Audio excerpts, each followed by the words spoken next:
Welcome to the deep dive.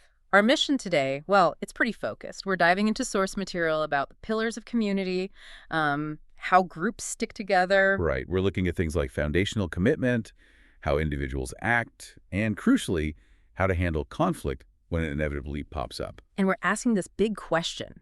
How do groups, whether families, whole nations, whatever, keep their identity, stay unified when things like distance or culture or just plain misunderstanding try to pull them apart? That's the heart of it. And our sources, they use a really powerful historical example to draw out lessons. It's from the biblical narrative, the tribes of Israel settling their land back in Joshua's time. We're looking at what happened there to find principles that still apply. Exactly. Beyond just the history. And there's this one core idea, this nugget of wisdom we really want to unpack. It sounds so simple, but it apparently saved a nation from civil war. It's Proverbs 15.1. A gentle answer turns away wrath, but a harsh word stirs up anger. Simple words, profound impact. It's not just, like, good advice. The sources frame it as almost a structural necessity for a community to survive. Yeah, and to really get how a community gets to that gentle answer, especially under pressure, we need to see the whole picture. So what's the plan for the dive?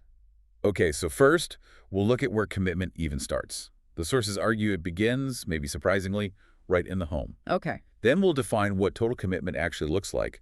There's a kind of 5-step blueprint in the text. A blueprint. Interesting. And finally, we'll analyze that dramatic test case from Joshua chapter 22. It's a moment where everything nearly fell apart because of a misunderstanding. Got it. Home, commitment steps, and then the big test case. So let's start with the home. The sources argue that fixing humanity, lifting society up, it starts there, not some big program. That's the claim. It's pretty bold. They say society, the church, the nation, it's basically what the heads of families make it. The household is the heart of the community. And they illustrate this how? Primarily through the early life of Jesus in Nazareth. We tend to focus on his public ministries. Sure. The miracles, the crowds. Yeah, the big stuff. But these sources zero in on the 30 years before all that, the quiet years. But hang on, if you focus just on your own home, your own duties, isn't there a risk of becoming, I don't know, apathetic, ignoring the bigger problems out there? That's a really fair question. It sounds like it could lead to that, doesn't it? Yeah. But the sources argue the exact opposite. They suggest this quiet, faithful home influence is actually the most powerful engine for change. How so? Well, for those 30 years in Nazareth, the text says there were no mighty miracles, no big crowds following him. His divine mission in that phase was fulfilled just by sharing home life, submitting to its routines, doing the everyday duties. Okay, so the impact wasn't splashy, but it was there. It was deep. Luke 2.52 says, he increased in wisdom and stature and in favor with God and man. That favor with man piece is key. How did that favor translate outward? It flowed out subtly. Things like sympathy, unselfishness, patience. He apparently brought this pure, sweet atmosphere with him. The sources describe it like leaven working amidst the elements of society. Like yeast and dough, invisible but transformative. Exactly. No one saw a lightning bolt, but this virtue, this healing, life-giving power of love, it just radiated out from him. It set a standard quietly. So the practical takeaway is that my family circle, my neighborhood duties, that's the very first field of effort. More impactful than maybe, say, giving a big speech. That's the argument. It suggests that mastering that practical, everyday unselfishness at home is the prerequisite for any larger effective commitment. You build the foundation first. Okay, that makes sense. You practice the principles on a small scale before tackling the big stuff. Precisely. That personal mastery is the bedrock. And that leads us right into the next stage. Active, wholehearted commitment to the wider community. Right, the 5-step blueprint you mentioned from Joshua 22.5. Yes. The sources pull out this 5-part sequence. It looks like just a list of commands, but it's presented as a logical progression. Okay, lay it out for us. What are these 5 steps? All right, step 1. To love Yahweh, your God. This has to be the starting point. It's about relationship. Why first? Because if you try to serve or obey without love, it just becomes duty, right? Legalism. It's not genuine. It's positioned as a response because God loved first. Okay, love first. What's number 2? To walk in all his ways. This is about lifestyle, about agreement. It's intimacy in action. Like that verse in Amos, can two walk together unless they are agreed? Exactly that one. Walking together implies a shared path, shared pace, shared destination, harmony. Makes sense. Third, To keep his commandments. This flows naturally from love and walking together. If you love someone and agree with their ways, obedience isn't a chore. It's an expression of that love. Like Jesus saying, if you love me, keep my commandments. Precisely. It's the proof, in a way. Okay, fourth step. This is where you said it gets interesting. Yeah, number 4. To hold fast or cling to him. The Hebrew verb here is dbq. TBQ. Okay, what's special about that word? It means to cleave, Yeah. to stick like glue. And significantly, it's the exact same verb used in Genesis 2.24 when it says, a man leaves his parents and cleaves to his wife. Wow. So it's implying a really deep, persistent connection, like a marriage covenant. That's the implication. It's about profound allegiance, affection, and sticking with it even when it's tough, not just fair weather commitment. That adds a lot of weight. It's not just believe, it's cling. Right. If your community is built on people who DBQ, who cling like that, it's going to be incredibly resilient. Loyalty over self-interest. Okay, so love, walk, keep, cling. Mm. What's the fifth and final step? To serve him with all your heart and with all your soul.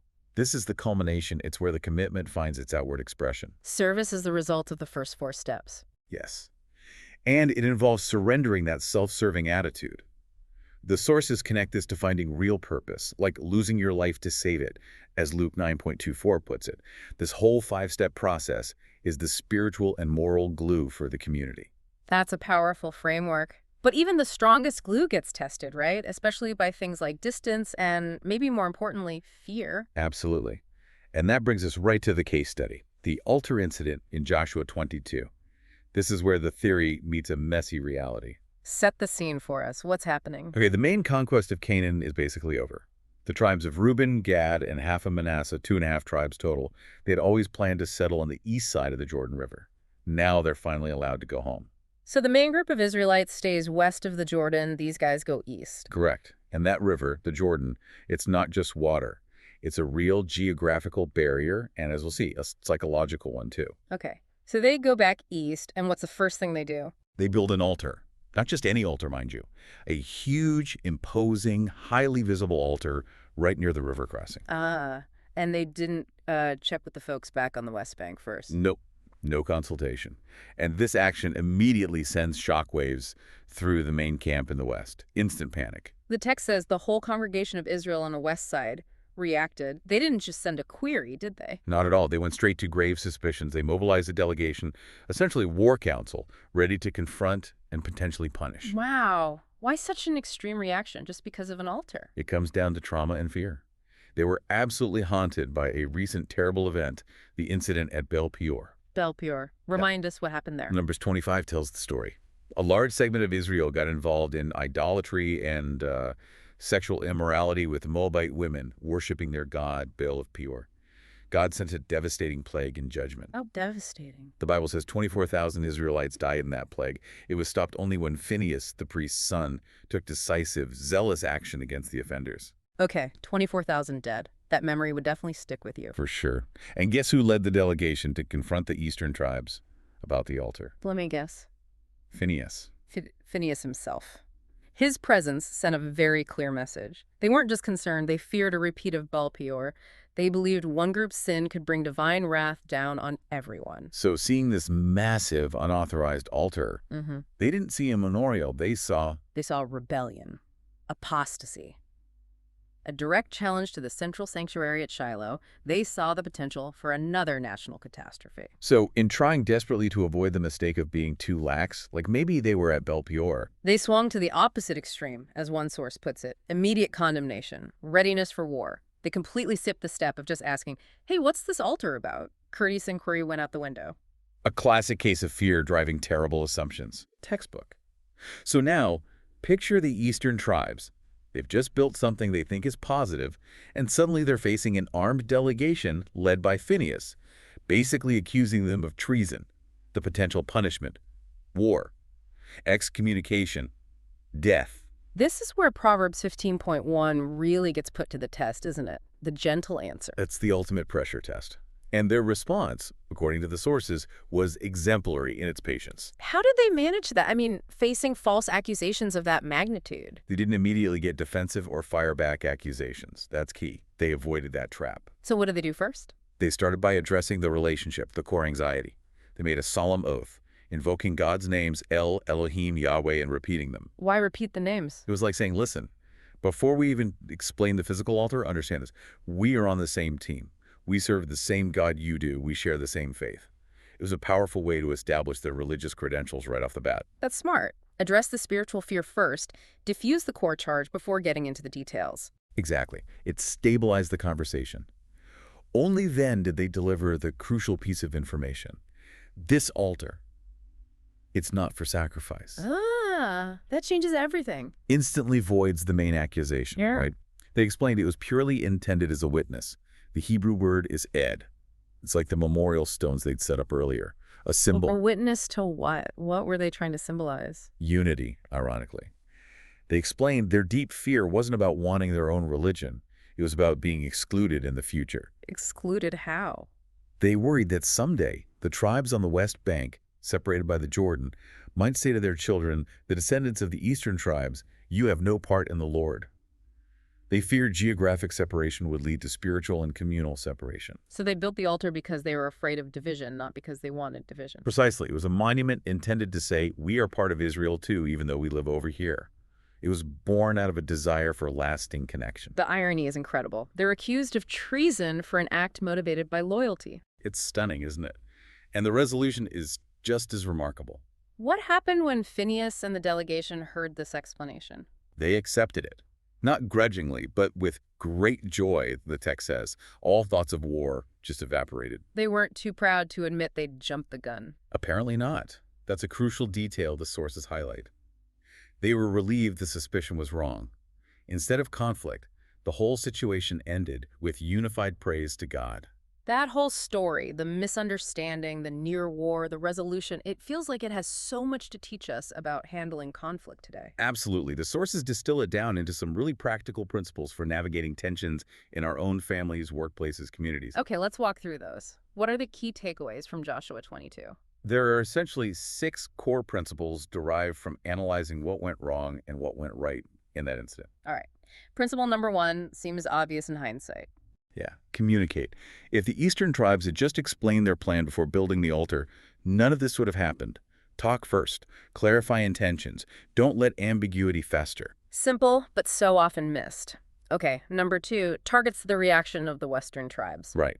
Avoid hasty conclusions. Don't jump to judging motives. This is huge today, isn't it?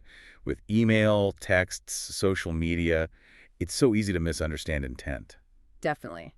We read a tone that isn't there or assume the worst. And we often do it because of our own baggage, our own past hurts, just like the Western tribes were reacting based on their Baal Peor trauma. The sources warn us, basically, slow down. Don't rush to judgment. Give people the benefit of the doubt. Good advice. Principle 3. Be willing to sacrifice. Unity often has a cost.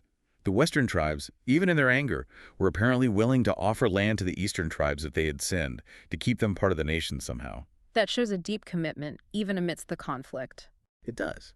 For us, it means being willing to give up our preferences, our comfort, maybe even our pride sometimes, for the sake of maintaining the relationship or the group's cohesion. Okay.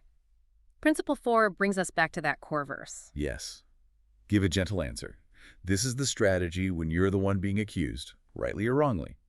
Proverbs 15.1 in action. Resist the urge to fight fire with fire. Exactly. A counter-accusation, getting defensive, pointing fingers back, it just escalates things. The sources stress that the goal of the gentle answer isn't necessarily to win the argument, but to turn down the heat, to de-escalate, to preserve the possibility of peace.